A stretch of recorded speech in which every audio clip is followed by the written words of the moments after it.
Check out financestheotherfword.com for FOFW swag and merch. As fantastic a CFP as Mel O is, and as wonderful an attorney as I am, please do note that anything said in our show are our opinions alone and are not meant to be taken as financial or legal advice. Welcome to Finances, the Other F Word, a Gen Xer podcast for musicians and music lovers, where we discuss money and music without all the pretentious bullshit. Here are your hosts, Zoe Terry, attorney at large, and Mel O, certified financial planner and author of Finances, the Other F Word. Listener discretion is advised.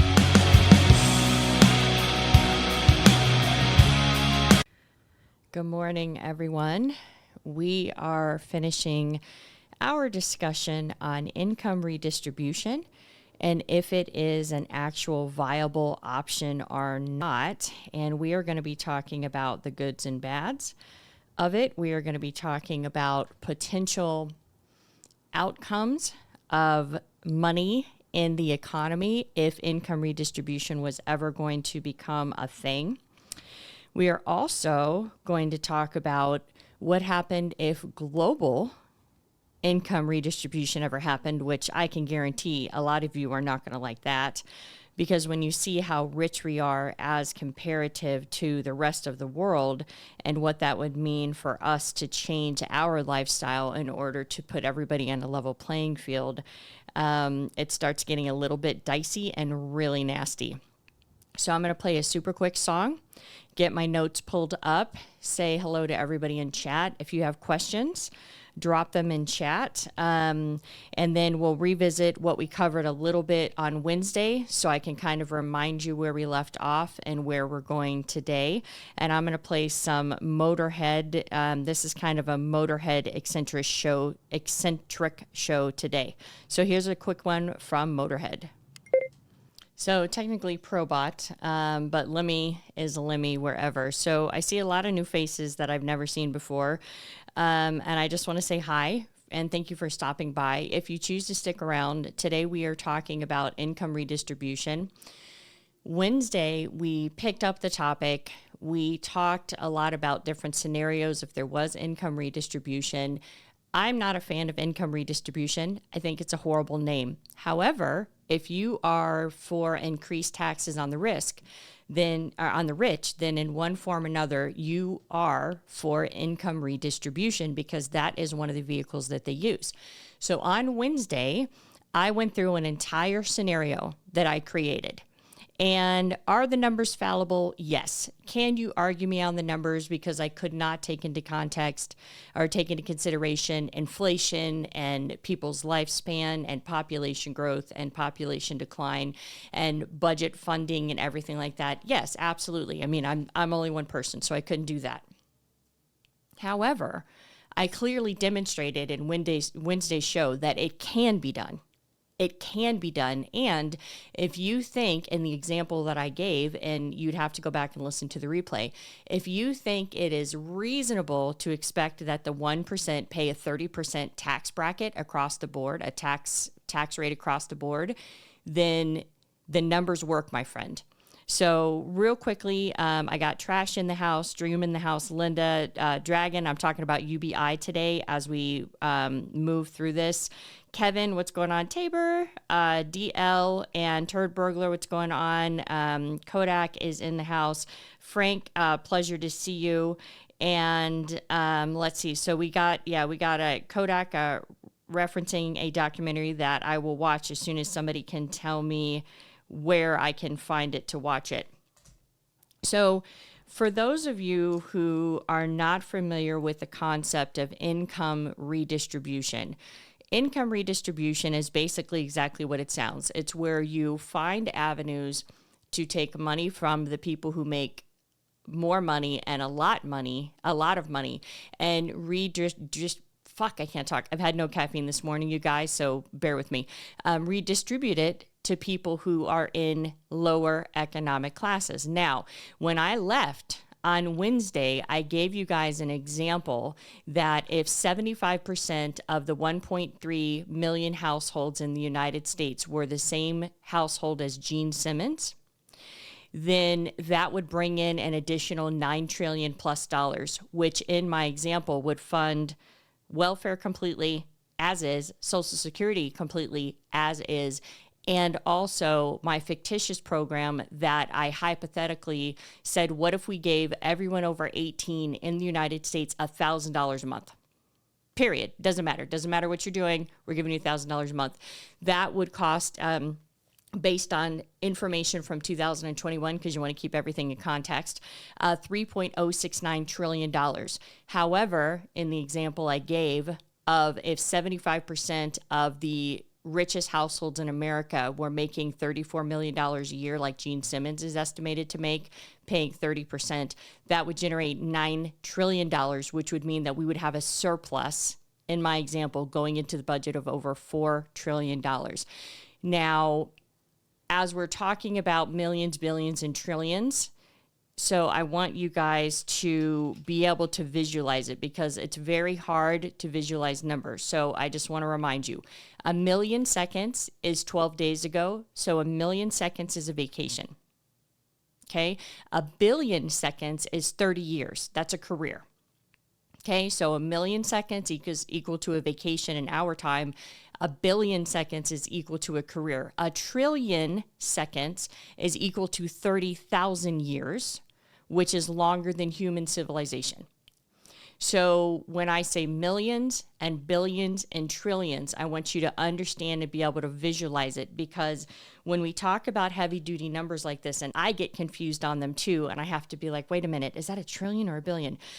So I don't want you to get lost in my numbers. I want you to follow my numbers, because I want you to understand that regardless of how you come out thinking about this topic, whether you end up being for it, whether you end up being against it, it's important that the information that you're receiving, that you're getting on that is correct and that it's easy to follow. It's very important to me, at least. And of course, I'm going to keep everything in context as much as I possibly can. So that's how we left off Wednesday's show. And the very last thing I said, which I did not put enough emphasis on, is that when I use Gene Simmons as an example, if Gene Simmons, based on his 2022 earnings, he was estimated to have made $34 million. If he would have to pay a 30% tax bracket, now just so you guys understand, an average person in the United States will pay a tax bracket between 22 and 27%. Okay, so we have a gradient tax tax system. So, but the average is that's kind of, and usually the effective tax rate is going to be around 25%. So when I'm saying a 30% on the wealthiest Americans, I'm not going crazy, you guys. Like, I'm literally asking them, hey, do 5% over the normal American and we'll call it good. All right. So I'm not advocating some wild, crazy fucking numbers. Keep it in context. It's very important. And in my example, I said if Gene Simmons, who is estimated to have earned, of course it's private, $34 million, and all of our people in Congress are making more, right? With book deals and speaking engagements and under the table different company transactions, right? Lobbyists, they're making more. Okay, but we don't know what they make. But if Gene Simmons paid 30% by himself, he would have generated $10.2 million into the tax system, or 10 vacations, right? $10 million into the vacations he would have donated by himself for that 1 year. Now, that's a lot of money, but let's put that in context, because as we jump into UBI, which we're going to talk about here in a second, I want you guys to think about there's 1% of Americans who make $500,000 a year. Okay, they're technically considered to be in the 1%, but I wouldn't necessarily consider them rich. Okay, then there's the rich, and then there's the ultra rich. So Gene Simmons, I would say, is probably rich, maybe leaning on ultra rich. But when we think ultra rich, we think Bezos, Elon Musk, Warren Buffett. So to take that same scenario to remind you what I said about Gene Simmons, if we did that same thing to Elon Musk was estimated to have earned $100 billion last year. And if he paid 30% in taxes, he would have generated by himself $30 billion in tax revenue for that year. New tax revenue. That would be the equivalent to 30 human civilizations. Okay? So keep that in your brain. Hold that in your brain, because we're going to start talking about what that would actually look like if that ever happened. And on the last show, Dream brought up a very good point about, hey, if that happened, all of the ultra rich people would leave America. And that's absolutely a potential possibility. And what I had pointed out then, and I'm going to point it out again because we're going to be talking about the goods and bads of UBI, is the fact that you're under the assumption that the people who reside in the United States are really even paying taxes in the United States. Now, how it works is if you have an investment, if you own stock that is not traded on the American Stock Exchange, any of the American stock exchanges, then you will pay taxes. Like, let's say China, because we're going to talk a lot about China here. They're the second largest economy in the world. It is what it is, okay? So if you owned stock in a Chinese company that was just straight up in China, didn't have any play over here in the stock markets over here in America, you would pay taxes in China and taxes in America. Okay. However, if the Chinese company has what's called an ADR, which is an American deposit receipt that was traded over here in the United States, then you would only pay taxes in the United States. Okay. But when you're ultra rich, you have choices, and you can find countries who are extremely poor and will give you massive tax incentives that you can create shell corporations that live out of these countries that allow you to not pay, that to allow you to pay even less taxes. And on my show multiple times, I've discussed with you the capital gains rate being 20% and how that is used to the advantage of the ultra rich. And it could be used to our advantage too, but nothing on the same scale, to tax shelter money from the U.S. government and their heirs not having to pay money to the government. And while it's like, okay, good for them, they're not doing anything illegal, they're working within the tax system.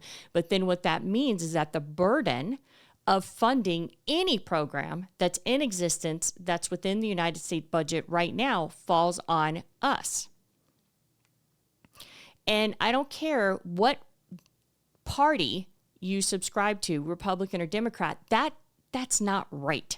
That doesn't feel right, does it? Does that make any sense at all? So I want you to understand that there's rich, then there's rich, and then there's ultra rich. But if we leveled it at 30%, the numbers it could skew significantly higher, bringing even more money in. And this would be, in my example, just at a 30% tax bracket. So if you want to have me go through all the numbers again, feel free to check out the end of Wednesday's show. For those of you who don't know who I am, my name is Mel O. I'm a licensed certified financial planner. My investment firm is Hot Moon Financial. My book is Finance is the Other F Word, Another F Word to Love. My podcast is Finance is the Other F Word, and you are listening to Money and Metal, where I play metal music and I discuss topics that can affect your pocketbook, whether directly or indirectly, or just get you informed. And we have been talking this week about income redistribution. And part of the ways that income redistribution would happen would be through universal basic income. Now, the Dragon mentioned this on Wednesday's show, or last week's show. He dropped it in chat. I had never heard of this term ever in my life, ever. And then, of course, as I started researching income redistribution, which sounds awful, and I'm not for, well, I thought I wasn't for. I'm not for it in all its concepts. I was like, oh, okay, now I get it. So universal basic income is a concept that proposes that everyone gets cash payment regardless of where they are in society, whether they're currently employed, or what their income level is. So what that means is that even in this example, the ultra rich would also get money every single month. And in my example, when I ran the numbers, I didn't say, hey, if they were over this amount of money, they can't get paid. No, I said everyone in America who's over 18 gets $1,000 a month. Keep it clear across the board. So just understand that even if there was UBI, that we would still be in a very, very small fraction supplementing the rich, but we would be getting much more in tax dollars from them. Okay, so you guys follow me, but I want to give you the pros and cons because I want you to understand the spirit of what this example is, and I don't want to mislead you because I want you to understand the topic and be able to decide what you feel is best for you, and then go be with God. Go do your thing. Do whatever you want to do. Vote however you want to do. Okay, now under a universal basic income, it's typically based by a country. And you are going to receive the payment, whether you're disabled, whether you're, a horrible person, whether you're a good person, like you're going to do it. Now, welfare, you would say welfare kind of works like that. Well, welfare doesn't. As a matter of fact, in one of my previous episodes, I went deep into how welfare works in America and the 5 highest places to receive welfare, United States, and the 5 states that receive the least amount of welfare. And there are hurdles that you have to take to get to welfare. And sometimes you will very easily get bumped out of one program for this reason or that reason because of bureaucracy. But UBI says, we don't fucking care. If in my example, it's $1,000 a month, that's what you get, period. Everybody gets it. No loopholes, no bullshit. Here's your $1,000 a month. Do your thing. All right. And it can be from monthly to annual distributions, but I think typically it would be better on a monthly basis because people typically budget month to month. They don't budget on an annual basis. It would be predetermined, okay? And so the thing is that it could be predetermined by person. It could be predetermined by household, which is a con argument of that if you decided to do that way for a variety of different reasons. And so there's a lot of different caveats. It's unconditional, okay? Everybody is going to get it. It is universal, and it is used to provide a safety net for everyone in society, assuming that they're going to get the most minimal income possible. And of course, it's the point of it is that it's helpful, that it's hoping that it's going to reduce poverty, it's going to bring in more equality, it's going to address income insecurity, so people who are living paycheck to paycheck but also below the poverty line. And I told you on Wednesday that based on statistics from the United States Human Services Department in 2021 that an individual household making less than $12,880 was considered to be below poverty. Okay. So you guys can understand what poverty level is we're talking about. That's what we're talking about. So if you know anybody who lives in a single household and they're making less than $12,800 a year, they're considered to be poverty stricken. Okay. And they are also considered to be income insecure, which is another word that a euphemism now they've used to say poor people, okay? And it would offer individuals and everyone more flexibility and decisions over their lives and where they can work. And I'm going to come back to one of the examples the fictitious example I made up on Wednesday, all right, when we get to that. And, of course, the funding, there's a couple different ways you can get to the funding. You can taxation, you can resource dividends, you can do straight up wealth redistribution, or you can do a combination of all of those sources. So I just threw a lot at you. Let me play a very short Motorhead song. We're all going to know it. And then let me come back and let me start running you through the goods, the bads, and an actual example of what it would look like in my scenario if everybody got $1,000 a month over the age of 18, just to see the potential impact, good and bad. Kevin, I wanted to address your question. So in regards to when I just did this scenario, first of all, you're correct. Bezos and Musk are not paying anywhere near 25%. As a matter of fact, they're probably paying under 10% on anything they're paying on taxes on. And in my scenario, I couldn't adjust for loopholes because we're talking about big numbers and a hypothetical situation. And my thing is that I was like, okay, let's say you're for income redistribution. But if we can't make the numbers work, then it doesn't fucking matter, right? Like I'm really for owning my own private jet, but if I can't afford a private jet, it's not going to happen, right? And so when I did the scenario, I was like, let me just take a scenario that's easy to follow, that people can get, and go from there. But no, you are correct. Bezos and Musk are not paying anywhere near 25% because they are getting rewarded rewarded with, they have stock. That's where Bezos is Amazon stock. And of course, Musk is Twitter and SpaceX and Tesla and all of those other things. So the thing is that ordinary income is taxed at the highest tax rate. So real quickly, for those of you who don't understand how our tax system works, because I didn't until I got into this industry, is I'm going to just throw out some numbers, but I want you to understand what I'm talking about. There's your tax rate, your tax bracket, and then there's your effective tax bracket. Very important. They're two different things. The only one that matters to you is your effective tax bracket, but everybody wants to latch on to the word tax bracket, and then, that's like their badge of honor. So let me explain.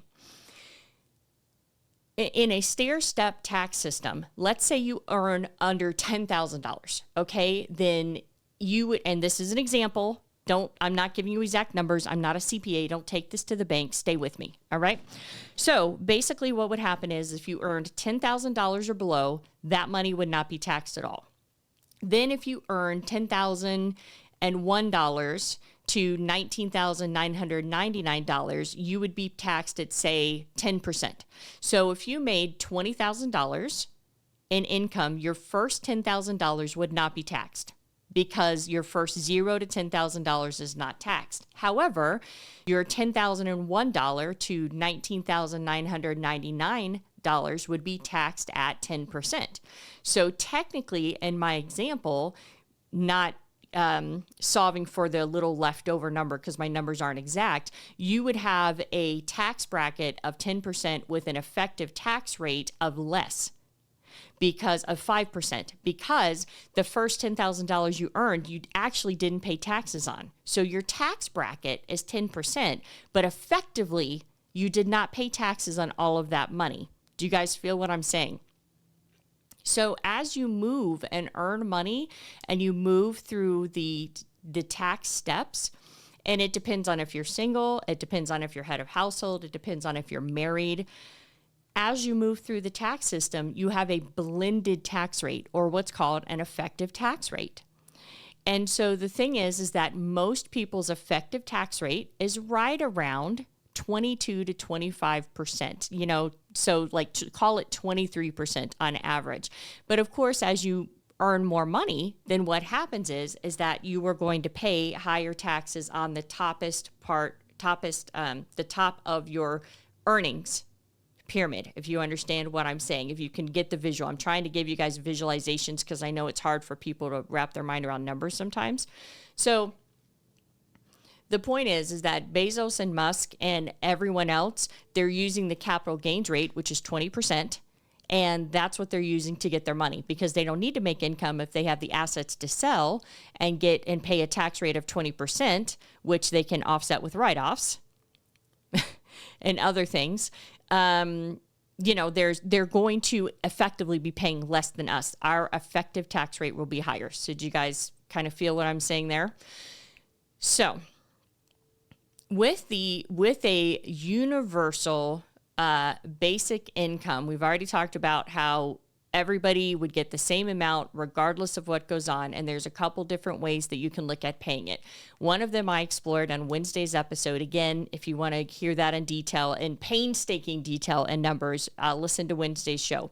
So taxation, I just addressed it again. Resource dividends, we're going to talk about this in a minute because this is very important. Wealth redistribution, okay, where literally you just tell wealthy people, hey, you know what, literally Robin Hood it, right? Part of your money that you're going to earn needs to come to poor people. You need to reallocate it. That is what it is. Or you can actually combine it. Now, when we're talking about resource dividends, one of the things that they're talking about is that when we harvest resources from the United States, there is money that is created by us pulling out copper, by us pulling out any other commodity, carrots, gold, I don't know. Think of anything that comes out of the silver. Think of anything that comes out of the ground. That's the easiest to visualize. And there are dividends that companies pay to be pulling out our resources. And when they pay those dividends, it has been proposed that those dividends can help to fund something similar to an income redistribution type plan, or in the example we're talking about, a universal basic income known as UBI. Now, that's a very interesting concept because of the simple fact that that's good and bad. The companies are coming in, they're doing speculative mining, which means they really don't know if there's silver under the ground at that point. They have, surveyors, and they have a pretty good idea that there is, but really you don't know till you start digging it up, which means that they're putting out all of the money to do that right out the gate before they know if they've made anything. Then they're banking on the fact that they're going to hit a gold vein, okay, in this example, and then they are going to be reeling it in with a lot of money. So what would happen is that if we had a UBI that was based partially or solely on resource dividends, that would mean that the companies who were going out to drill for gold would have to upfront all of the money to find the gold and then provide all of the overhead and all of the labor to dig the gold out of the ground, and then pay some type of dividend, resource dividend, to help spread out some of the wealth to other economic classes. Now, however you feel about that is how you feel about that. But let me take that same scenario and let me flip it on you, and let me talk about Big Pharma. Because Big Pharma, this is what they rely on. This is why medication is so fucking expensive, is because what they say is but we researched and developed the drug. We researched it, so we put all of the money up front, and we researched it, so we want a patent on our drug for X amount of years before it can go generic and it can be affordable. Therefore, we set the price, we corner the market on it because we put in all of the R&D. Now, yes, that's true. However, I will push back rightly and tell you, yes, you put all of the R&D there, but you weren't doing it for us. You were doing it to move your company forward. So the thing is that is a cost of doing business. You have put time into research and developing a drug, or you have, and to compare these two examples, you have put time, and money digging out shit out of the ground. And the thing is that doesn't mean now that with the drug that you're allowed to just say that, hey, this diabetes medication or this insulin is, whatever it was at the time, like $5,000 a dose or whatever the case. And the thing is that they say, well, we did the R&D on it and we put out all this money. But of course they fudge the numbers, right? Now, do I know exactly how much it costs to R&D a drug? I don't. I absolutely don't. So could you argue with me? You could. But I think you guys get what I'm trying to say. Okay. So pros of universal basic income. I mean, there is a couple different things. And let me find where I put my notes. Here we go. So obviously I actually already talked about them. So economic stimulus, poverty reduction, moving through the class systems, giving people the opportunity to move up the economic scales. In Wednesday's episode, I gave you an example of somebody who was a server at Denny's in an economically repressed area who did not have a car, which meant that their employment opportunities were limited, which means that they're working at the Denny's that they can walk to or catch a bus to, and they are also still within their economically depressed area, which means that they're not getting that great of tips. And so this cycle just kind of repeats itself. So then I said, okay, let's say if we gave them $1,000 a month and now they can buy a car. Now they can drive to class and they don't have to worry about a bus schedule or something like that, where they can get somewhere where they're trying to go and still have enough time to put the kids out and get the kids off to school. Maybe they can go find a better job at a different Denny's where it's not as economically repressed and they're tipping better. We're going to come back to that scenario. All right. But that is what they're talking about, moving through the class system. So taking the people on the bottom of the rung and being able to help them move through the economic classes. So that's class movement. Okay. So moving them up the economic ladder. And we're going to talk about the cons here in a minute. And there are good con arguments, you guys. They really are. So simplified and efficiency. Basically, if everybody gets $1,000 a month, you know exactly what the number is. You budget for it accordingly. That's it. That's it. Welfare, this program gets funded this much this year, depending on what administration's in office. And then this one gets funded this much. And then this blah, blah, blah, blah, blah. And there's all this fucking extra shit and bureaucracy, which takes more time, which takes more employees to have to fight through bureaucracy. Fuck it. Everybody gets $1,000 a month. That's it. That's your welfare. That's your Social Security. Figure it the fuck out. Now, I'm not saying that's good, but I am telling you it's efficient as fuck and it's easy as fuck to budget for. Budgeting for a fixed payment is always easier than budgeting for a variable payment like a credit card. Your car payment, you know what it's going to be every month regardless. Your credit card, you're like, I don't fucking know. Interest rates change. How much am I going to pay this much? What did I charge? What did I pay off? It's just a fucking nightmare, right? Improved health and well-being. So people who are sick, who do not have health care, instead of going to the ER, maybe they could go to a actual healthcare provider and pay them in order to be able to get looked at so that the stuff that they have does not become emergencies taxing our health system. Okay? That is a legitimate argument. Now, would there still be people that would go to the ER? Yes, there would be. But the argument on the pro side is still valid as well. And so it would encourage entrepreneurship and innovation.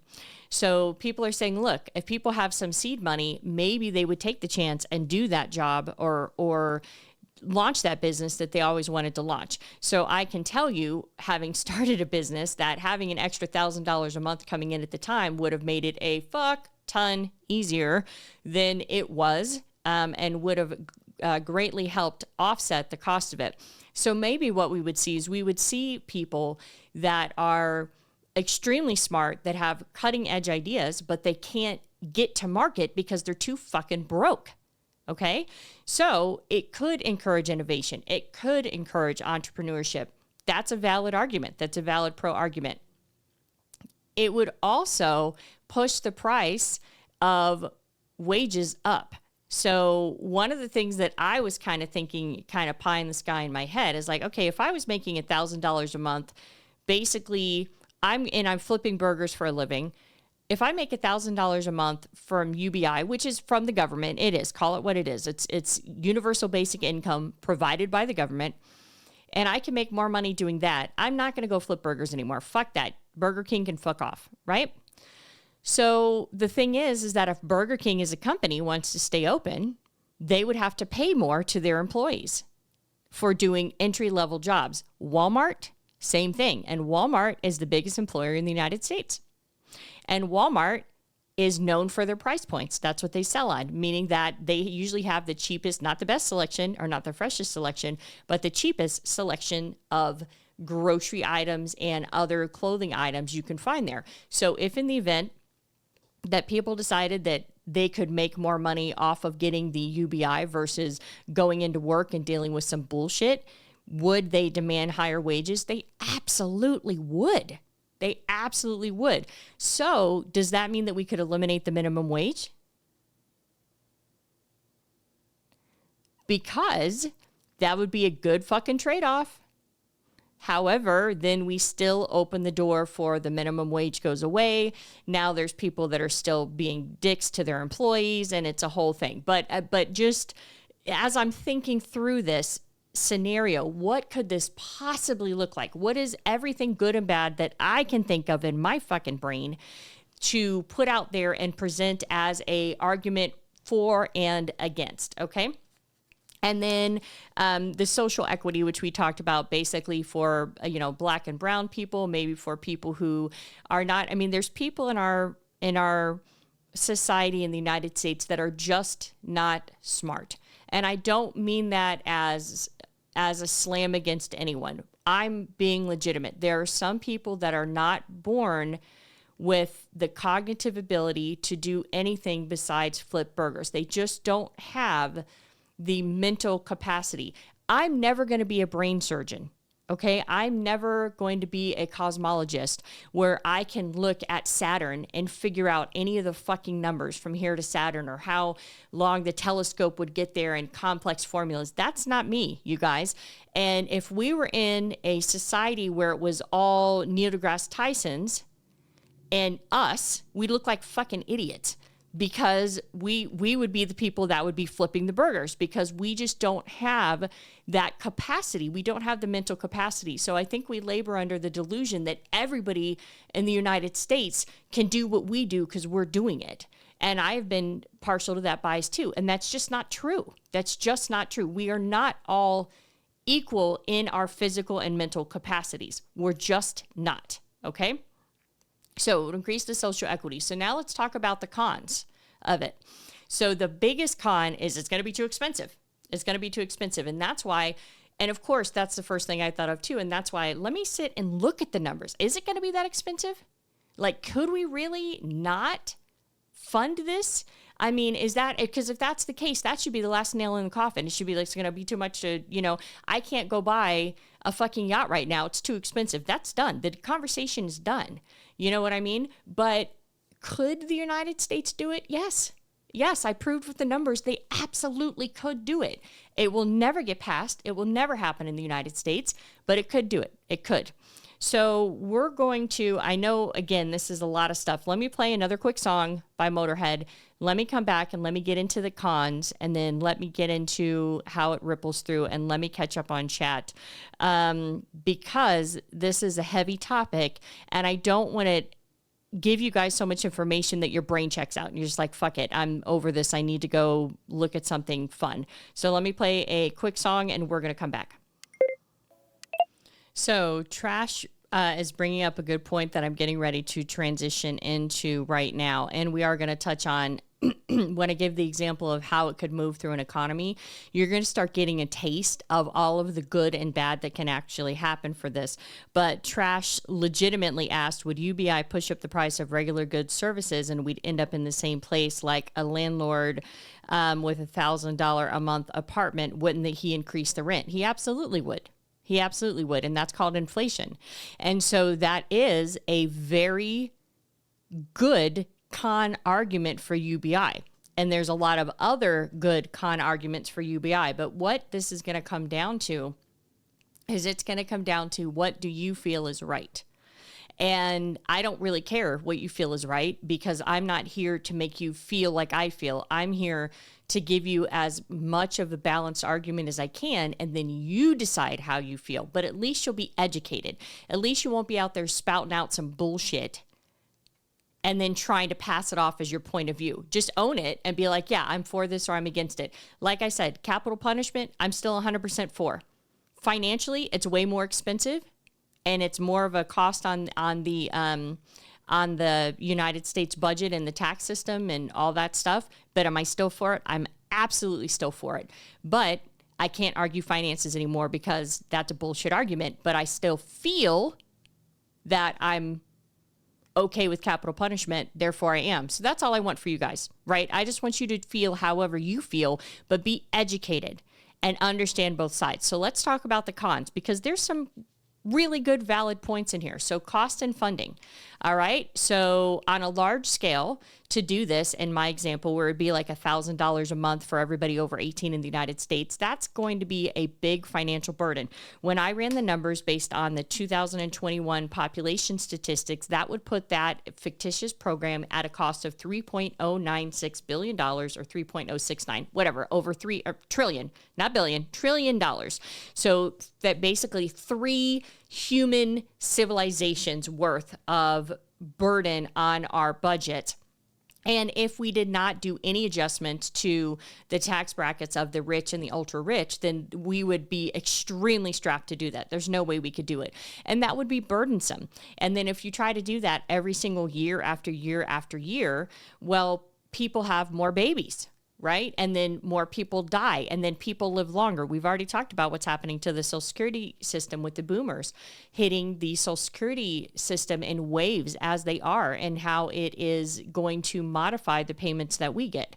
So as populations increase, because the boomers are a very, very large population, the millennials are a pretty decently big population as well, but not as big as the boomers, but damn close. And then the Xers are in the middle, and we're less. We're considerably smaller. So the cost of it, like, how would we do it? So let's say that you couldn't always rely on tax incentives or tax revenues, because you can't. Because what happens is that depending on the administration, at least how it's been in the United States that gets in, will just undo everything the first administration does. So what we're finding in with the entitlement programs is that it was something that was passed by FDR and it's been in place ever since. Well, now people who are retiring, who have been paying into the tax system, they are counting on Social Security to be there to help supplement their income. The cat's out of the bag. And now they can't do anything with it. They've tried to reform it, and the minute a political candidate on either side has the fucking balls to talk about Social Security reform, it's immediately cut down because there's like, that's my money. And it's like, well, it wasn't your money until 1940 something.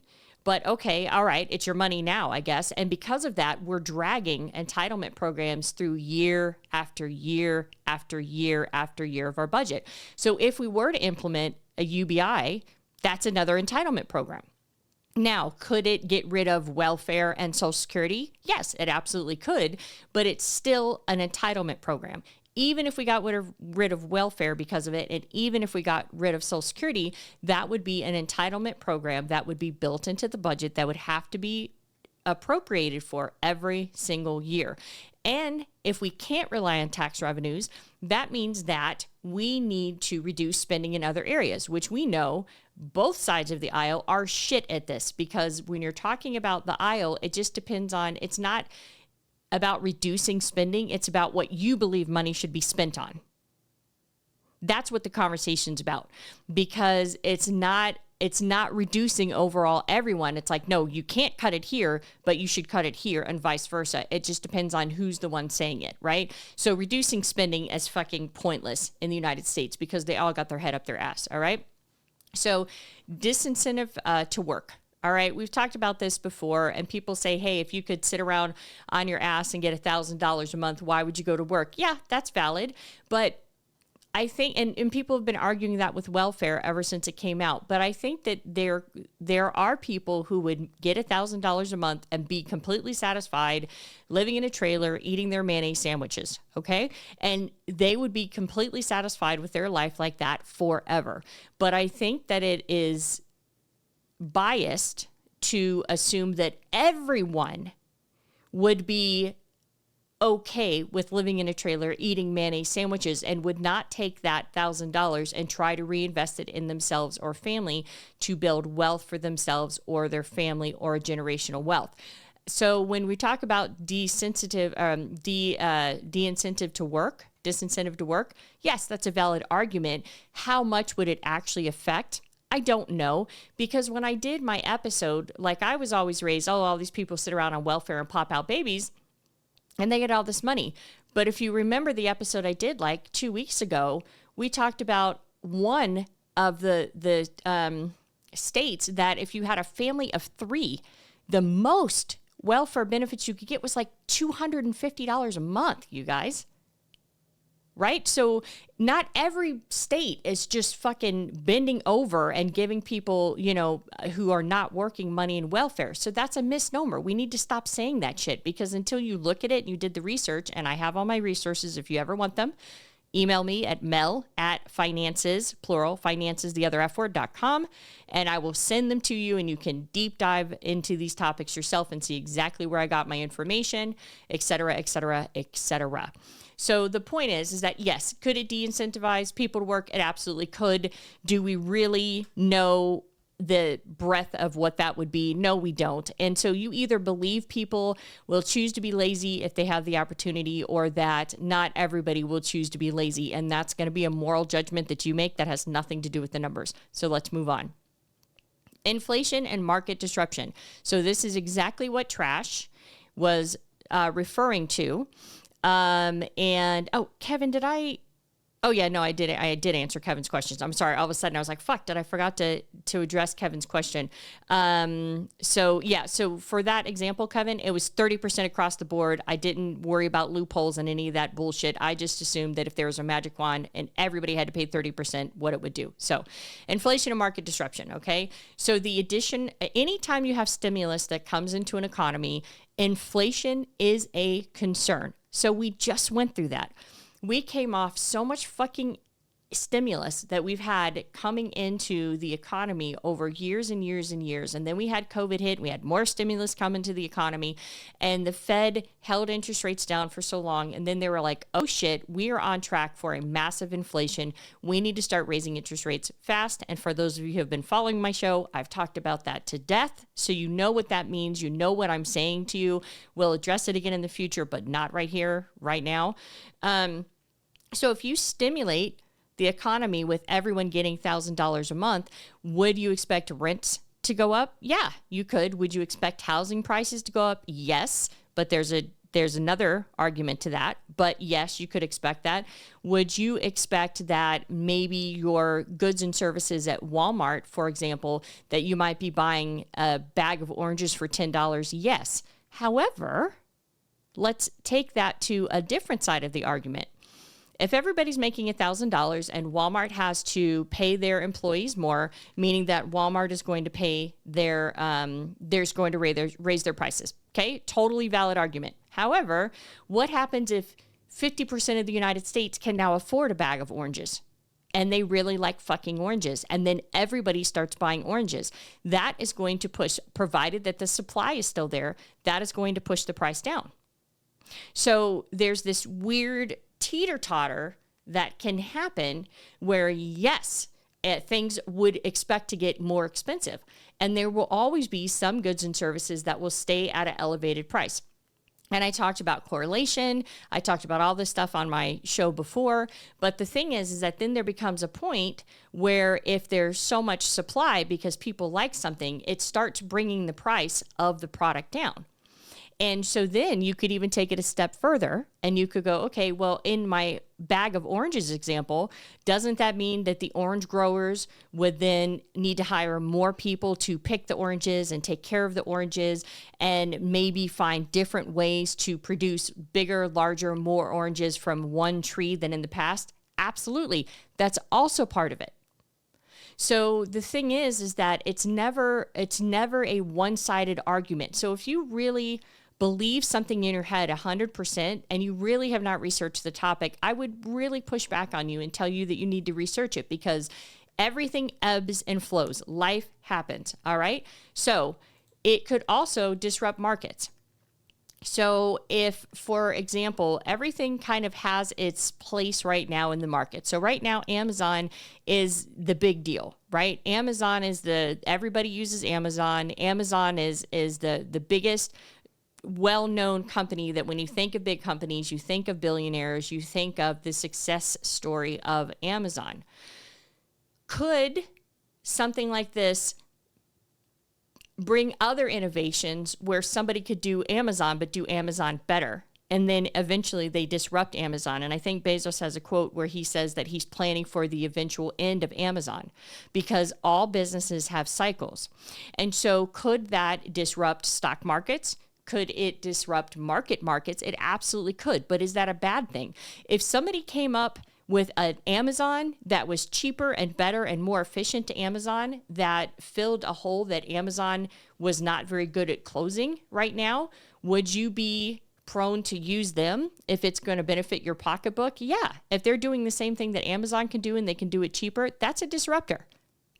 Now, could something like that enough times hurt stock prices, which could eventually bleed down to people who hold stock in Amazon? Yeah, it absolutely could, right? So let me take a quick drink of water.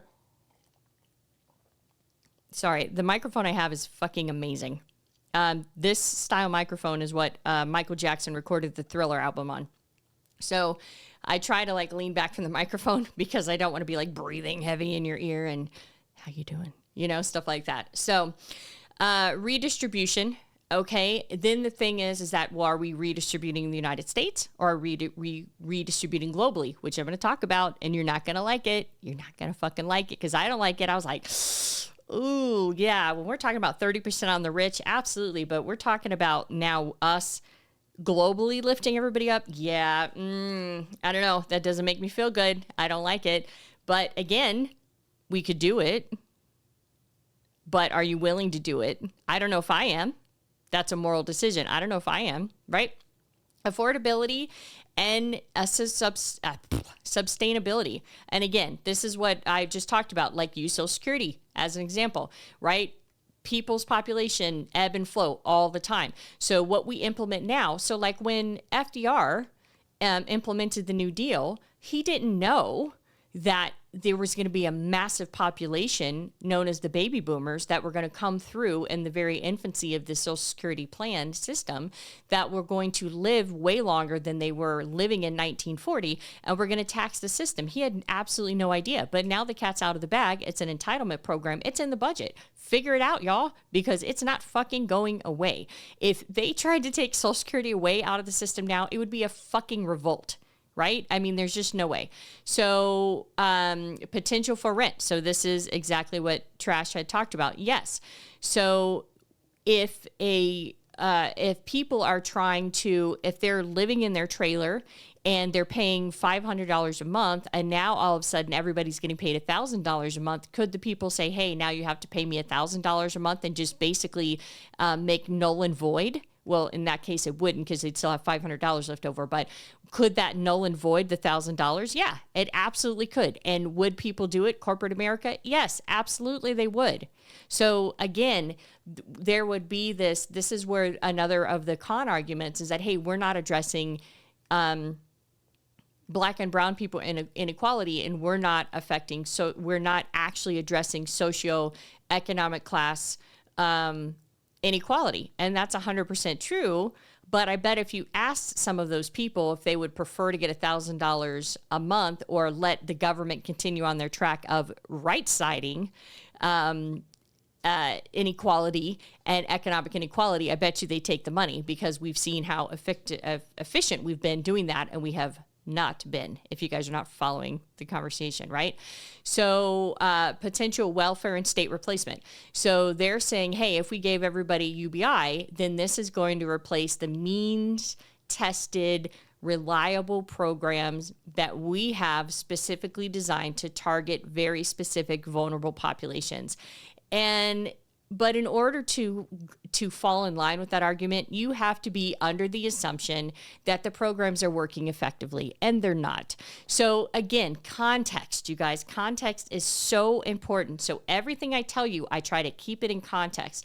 So you cannot argue with me that, oh, but then welfare would go away, and then these poor people who are in this demographic wouldn't get any money because this program's blah, blah, blah. Okay, are they getting it now?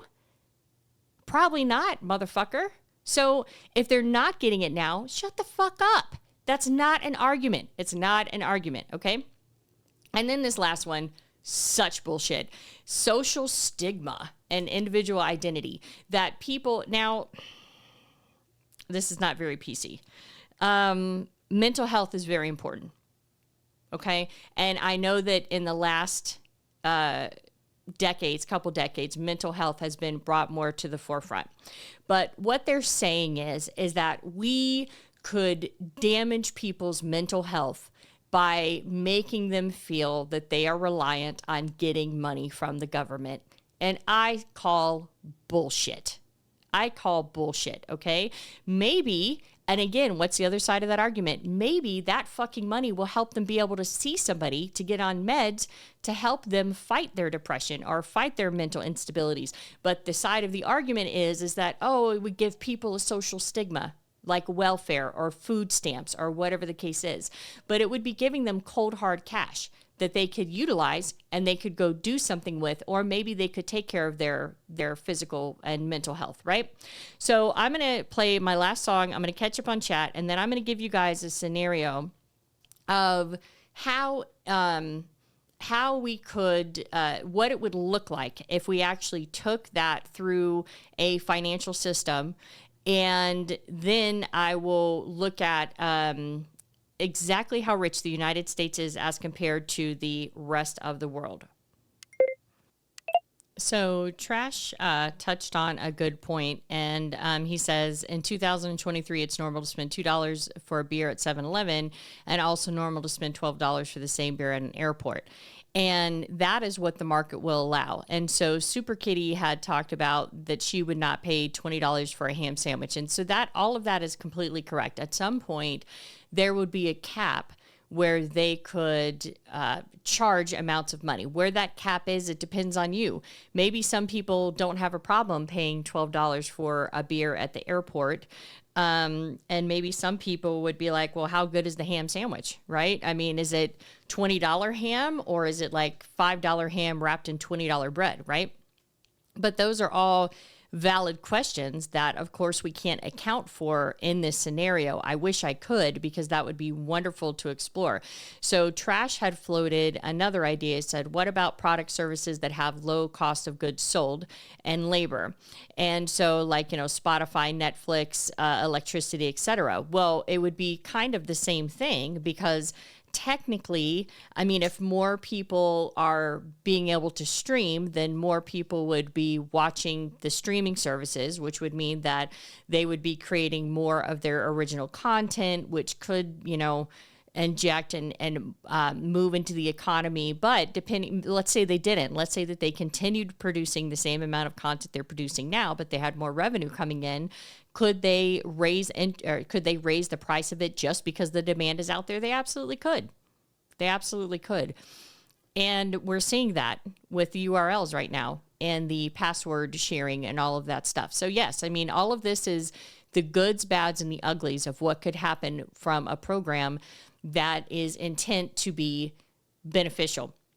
Just like with Bill Clinton, when he tied CEOs' compensation to the performance of their company, not knowing that he unleashed a cataclysmic tax law that would allow the richer to be catapulted into the ultra rich. And it was literally him signing that in, I think it was 94. So also a couple of the different ways that we can pay for UBI would be carbon pricing and environmental revenue. So we talked a little bit about that on the resource dividends, but this would be like your cap and trade systems, where basically you have to buy credits of how much you can pollute the environment. And then if you go over that, you have to pay more. Okay, or you can take those extra credits that you have. If you're very efficient and you're not damaging the environment, you can sell your credits to another company just like an asset. And so then they can use those credit. But what it does is it says, okay, the United States can only produce this much pollution. Figure it the fuck out. If you go over it, we're going to tax you on it. And I will argue that yes, would that raise prices on stuff? It would. But for me, I'm a tree hugger. So I would absolutely, as Dream pointed out about he would pay a little bit extra money for everybody to come up globally. I would absolutely pay more money for goods and services if I knew that we were protecting, cleaning, and prohibiting damage to the environment all day long. I absolutely would all day long. Okay. And then there's a whole bunch of other stuff in here, but we're not gonna get into that. So I sat down and I was like, let me just think of a scenario of what that could potentially look like if $1,000 a month came into the person that I originally talked about in my Wednesday episode about the person working at Denny's. Okay. Now they're working at Denny's. They have no car.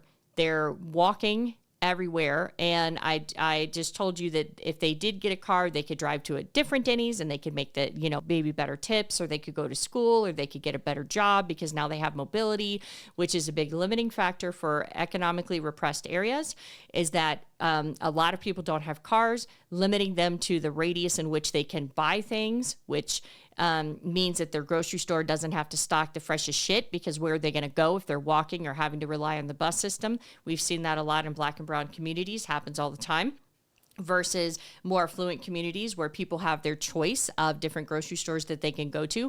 I don't know about you, but literally within a 5-mile radius of my house, I have 6 different grocery stores I can go to. And if anybody has some bullshit tomatoes, I can easily drive somewhere else to get better tomatoes. But if I'm walking and I need tomatoes, guess what?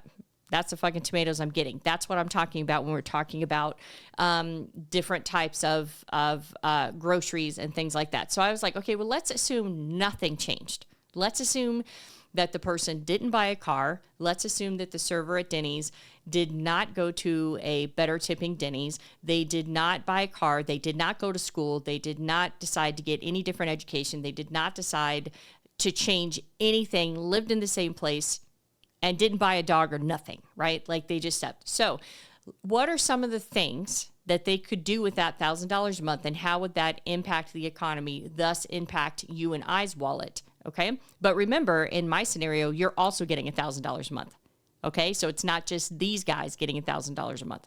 So what if you got the $1,000 a month and you decided that you were going to spend it every month? You're going to blow it. So you're going to spend it on Amazon, you're going to spend it on bills, you're going to pay your credit cards down, or you're going to go to Starbucks, okay? Well, we have to understand what new money is versus what old money is real quick. And I should have touched on this at the top of the hour. And so I want to touch on this right now.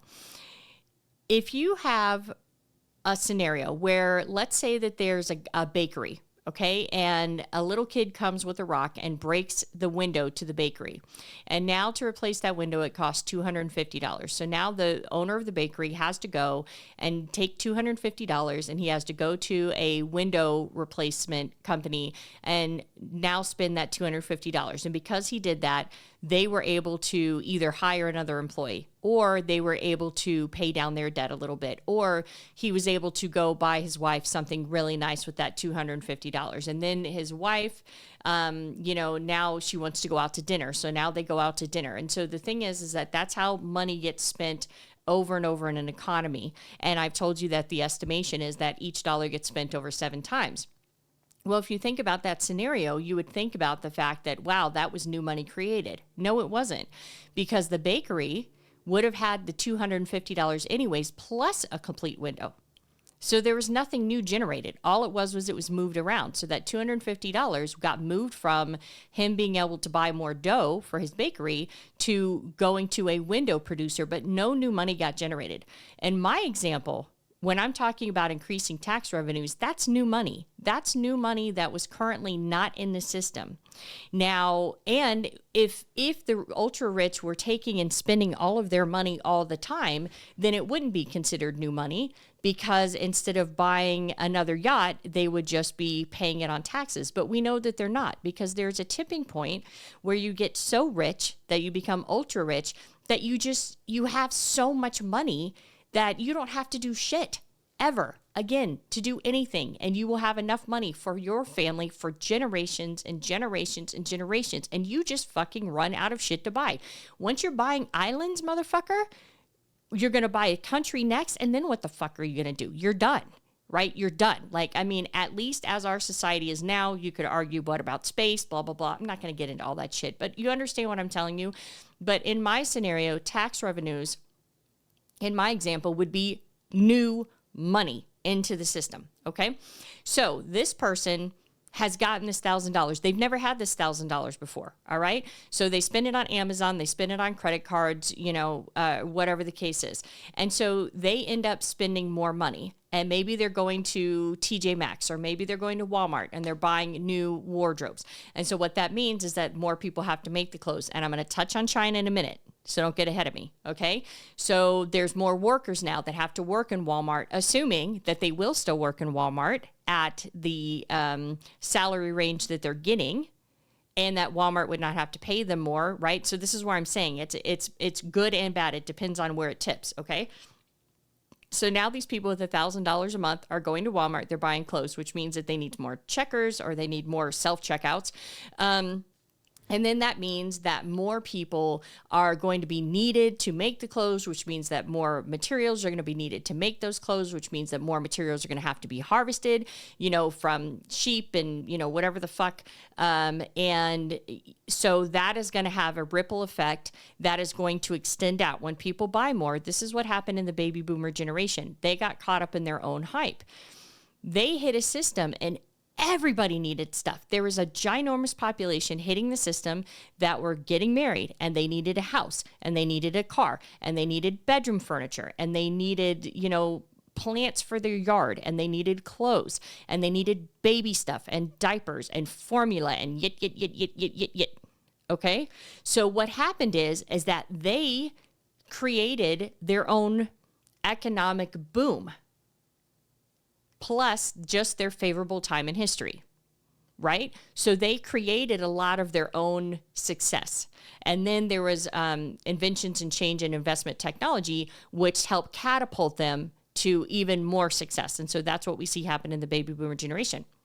So more goods are produced, which means that more sales tax is generated, which means that people hypothetically would be making more money because maybe they would be making more or working more hours, which would mean hypothetically then that they would also be paying higher taxes. And in my example, the $1,000 a month would be taxable. So maybe the person would only net, I don't know, $950, $900 a month. But I mean, there's no fucking way it would not be taxable. It would be taxable. So then you have newly created revenue, but not really, because it came out of the budget. You gave them $1,000 and then you're getting revenue back, but you outlaid more, where the tax on the rich is technically new money. This is money that we have not seen that is brand new coming into the economic system. So now you can argue with me, rightfully so, and you would have a valid argument, but Mel, all of our shit comes from China. So we're not helping Americans work. Well, that's true. But I'm going to give you some pushback, because technically we are. Because where China might be producing the clothing, then it needs to come over on shipping containers, and then we need truckers. We need people to offload that shit. They're Americans. Okay? We need people to sort that shit. They're Americans. We need people to load them into trucks. They're Americans. And the truck drivers that are coming across the state to deliver it to the various places of the different Walmarts, they're Americans. So this belief that every time another country produces something for us, it's bad for America is ludicrous. The numbers don't support it. Now, would it be absolutely better if America manufactured everything again? Well, technically, yes, from an economic standpoint, but not really, because the whole point of economics is that you get the cheapest, best goods and services at your disposal. That's an efficient economy. And there's always going to be countries that are poorer. There's always going to be countries that have bigger populations, and there are always going to be countries that exploit their workers so that the people at the upper rung, which is America, are able to get access to those goods and services significantly less expensive. Now, that makes me feel dirty. But I really like the fact that I can go to Walmart and buy a 10-pack of socks for $2. Okay? So this is where it makes you feel good, but then it makes you feel dirty at the same time. And that's money, you guys. That's what money does for you. So now let's say that they just donate their money. Well, great. Okay, so then there's no more nonprofits, or maybe the nonprofits get more efficiently, or maybe they help people that $1,000 a month due to a massive disability is not going to help them. So they donate the money. Fantastic. Okay, now let's say they invest the money in the stock market. What does that mean? What does that mean? Well, that means that there's more people entering the investment pool to potentially take advantage of the 20% capital gains rates that the ultra rich and rich are currently using and enjoying on their taxable accounts. Maybe they can invest wisely and make enough money to pull themselves out of the hole. Will that mean that there will be more volatility in the stock market? Absolutely. Absolutely. When there's volatility in the stock market, what that means is there's a lot of action in the market. It means there's a lot of people buying and selling on that day. And so when we had COVID hit and everybody was sitting around bored and they decided they wanted to do something sexy and they started investing, we saw a massive amount of volatility come into the market because people are in there just doing shit. There's no rhyme. There's no plan. They don't know what the fuck they're buying. They're listening to somebody on social media and they're like, I'm going to buy that. And then they go on Robinhood and then they fucking own it, right? And that increases the volatility of the market. And a lot of people made money doing that, okay? So good, bad, or indifferent, I mean, it's a double-edged sword. They can invest the money and make more money, be able to take advantage of the taxable gain rates, or they could go into the market and blow themselves up. Or they can make a fuck ton of money, and then that will catapult them by helping them move through the economic social classes. See what I'm saying? They could start their own business. All right? So there's a lot of smart people who are economically repressed that cannot ever bring their idea to market because they don't have the cash for it and they can't find the investors or they don't have access to the people. So could this help them? Yes, it could, which again would lead to market disruption. right? So we just talked about, or could lead to market disruption. It could also build up communities. So you guys remember Black Wall Street that the United States government bombed in, I believe it was Oklahoma, was an extremely affluent Black neighborhood with Black-owned businesses and Black-owned homes, and they literally annihilated on Americans, the entire neighborhood. So could we see that with innovation and smarts and extra money into areas, could we start seeing these economically repressed areas come up? We could. And will that mean that house prices will go up and maybe that's the last bastion of affordable house prices? Yeah, absolutely. It could mean that. It could mean that too. And that affects everybody, because at some point, if you want to own a home, you need to be cognizant of what things will happen and they will affect housing prices. See what I'm saying? Or they could just put it in a bank. They just put it in the bank. Okay, well, if they put it in the bank, then that means the bank can lend out even more money, right? Because banks lend based on their CDs and savings account balances. And what that could force to happen is that there are banking deserts, because the economic, and I'm not going to get too far into this, but this happened in the 70s. All of a sudden, all these banks happened, and then all of a sudden, these banks all went away in these Black and brown communities because there was no money there. And so they pulled out, which means that, again, if you have no car, you're stuck in an economically depressed area, there's one bank there, you're going to have to use them. And if they're fucking you on credit card rates, or they're fucking you on their savings account rates, or they're charging you too much money on their car loans, well, guess what, motherfucker? Okay, so what? What are you going to do? You're not going to do dick. That's the answer. You're not going to do shit. You're going to sit there and have to be stuck in it, which is what we've seen happen. All right. So I already talked a little bit about the labor market and how this could bleed through a labor market. So I'm just going to give you some numbers real quick on how rich the United States is versus the rest of the world, so you can put this in context. But before, let me just look at chat real quick. Yes, with AI, exactly, Trash. So he brought up a good point. So Jax, who you guys know, will be coming on the show either Wednesday or Friday of next week. At least that's a tentative date. She's going to be talking very deeply about ChatGPT, what it is, what it does, the cybersecurity behind it, and I will be walking you through how ChatGPT will affect a whole bunch of other sectors.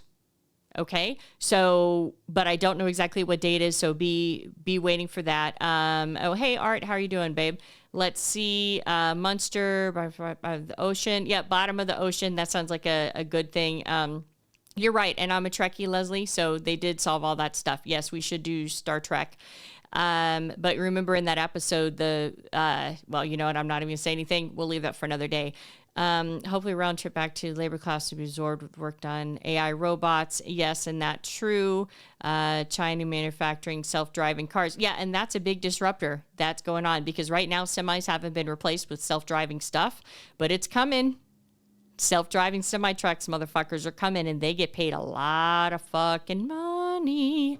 So let me just give you guys some kind of just a general idea of exactly how rich the United States is. Because if you believe in UBI, then you have to decide, do you believe in UBI for America only, or for per country, or do you believe in UBI globally? And if so, what does that look like? So based on GDP of 2020 numbers, the United States has the largest GDP globally as of 2020, which was approximately $22.68 trillion, or 22 human civilizations, 30,000 years, $22.68 trillion, making it the largest economy. Okay. The United States is considered significantly wealthy. And when you look at most of the other countries in the civilized world, so you have developed countries, which are you have first world countries, which is us. You have developed countries, which are right there. Then you have frontiers. Then you have emerging markets. Then you have frontier markets. Then you have people who are not even registering on, not even a blip on the radar yet. Okay. And so the United States makes a ton of money. So I was like, hey, what are the poorest countries in the world. All right. And so just per GDP capita, because I wanted to keep everything the same. And there's 10 of them, and I'm going to run through them very quickly. And then I'm going to put that into context so you understand how poor these countries actually are. So Burundi, South Sudan, Malawi, is it Niger? It's Niger, I guess. Mozambique. I'm not saying it right. I'm sorry. Democratic Republic. If you're from these countries and I'm not pronouncing your country right, I apologize. Democratic Republican of the Congo, Central African Republic, Liberia, Madagascar, and Guyana-Bissau, I think is how you say it. So now the thing is that these are the poorest countries. So I was like, but how poor is poor? How poor is poor? Like if we wanted to just start with these 10 countries and we were like, hey, we want to give you $1,000 a month. $1,000 a month. What would that look like in their world? So we know what $1,000 a month looks like in the United States, under my example, but what would it mean on a global income redistribution scale? So in Burundi, which is the labeled as the poorest country in the entire globe, they make $270 a year. A year. South Sudan, I could not find reliable data on, so I'm not going to go. Malawi, $380 a year. Niger, $470 a year. Mozambique, again, I'm saying it wrong, $520 a year. Democratic Republican of the Congo, $480 a year. Central African Republic, $310 a year. Liberia, $670 a year. Madagascar, $460 a year. And Guyana-Bissau, $660 a year. When I tell you we're rich, I mean we're rich. Really understand how blessed we are in this country, because we have countries out there who are raising families, and yes, things are cheaper, on $270. And let me take this a step further, and I'm going to touch on crypto. In order to mine crypto and sustain the blockchain, you need copious amounts of energy. And it takes a lot of computers. It takes a lot of power to mine and track, because the blockchain just attaches onto itself. So the blockchain is just it's going to end up being millions and millions of miles long. And the more these big miners, the more that they are mining Bitcoin, and if you don't know how to mine Bitcoin, we'll pick that up in a different episode. But the point is that for them to make more money and make more Bitcoin, they need more power. So what we've started seeing is that people in first world and developed countries are now moving to the poorest countries and using their resources to fund their power consumption to be able to mine their Bitcoin and make themselves richer. So everything that the ultra rich is doing in the United States is doing globally. Not to every country, but we're doing it. So today, regardless of what happens to you, just understand how blessed you are in this country. Seriously, I want you guys to really think about that, because if we use Burundi as an example, they make $270 a year. And in my example with the United States, I would say, what would happen if we gave everybody $1,000 a year? So let's say we don't do that with other countries, but let's say we redistribute our wealth to $200 a month to Burundi. That would literally double their income immediately. And could it throw the whole country into a revolt? It could, because there would be an injection of cash into a potentially unstable government where they do not have time to adjust. Just like when the Fed went on this massive rate hike, we were trying to adjust. Well, this is a third world country that doesn't have any of that infrastructure in place. So could it be detrimental? Absolutely, it could, if it is not done the correct way. But if history shows us anything, we know that typically what happens is that countries are conquered and their resources are just taken anyway. So all of this could be a moot point. So as Dream Warrior had said before, hey, you're all going to die. I have a great day, everybody. I know that that's my show, but I honestly want you guys to take away everything I told you today, process it, decide what side of the fence you're on, and do it. But know how privileged you are. And if you don't believe in anything, pat yourself on the back. If you believe in God, thank God. Do whatever you need to do. That is going to end. There it is. You're welcome, Dream. Just for you. Mwah! You're welcome. So that is going to end my 2-part series on income redistribution. Is it possible? Yes. Do the numbers work and support it? Yes. Would there have to be changes made in my United States situation by the ultra rich? Absolutely. Will Congress ever approve it? No, because they are the ultra rich. So would it ever happen? No. Global redistribution, is it possible? It absolutely is.